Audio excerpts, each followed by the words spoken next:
Sisi hatutafuti nusu mkate, tunatafuta haki ya kila Mkenya. Tumekubaliana hiyo? Mnataka nusu mkate au mnataka haki? Hata sisi zote tunataka haki kwa kila Mkenya. Na mimi niseme tena, kama Ruto haelewi sheria, huwezi ukachukua wabunge ambao walichaguliwa ndani ya Azimio. Kama unataka kuongea na sisi, heshimu Azimio. Hiyo ni madharau kubwa sana. Ya mwisho ni waelezee ya kwamba wanalia kila siku eti hakuna pesa, ati pesa walikuta imechukuliwa. Wanaficha ile wizi unaendelea wa sasa. Hiyo miezi 9 serikali bandia wamekusanya ushuru trilioni 1.5.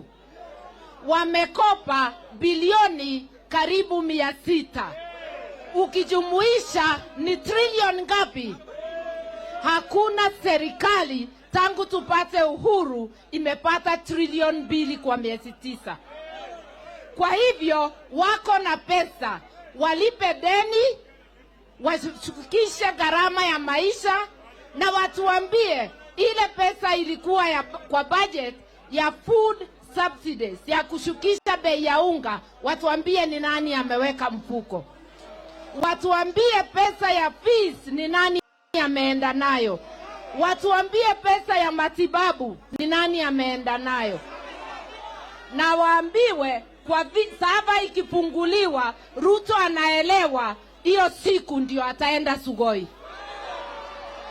Kwa hivyo Wakenya, mimi nataka kusema tusukume mambo ya gharama ya maisha na mambo ya saba.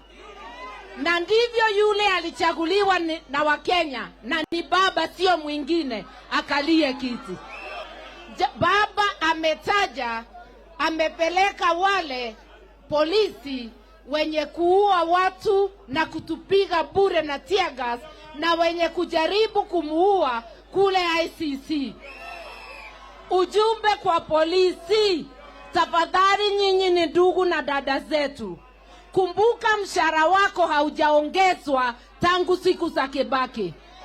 Kumbuka wewe uko na shida ya unga na ya mtoto wako kwenda shule. Wacha tukutetee na wacha kufanya mambo ovyo. Wacha kutaka kupelekwa ICC kama KOOME na Bungei. Na mimi nawahakikishia vile baba alielezea, tutawashtaki, tushawashtaki ICC, tutawashtaki hata hapa Kenya. Jumanne iko kesi nitapeleka kotini kuhusu Bungei na KOOME.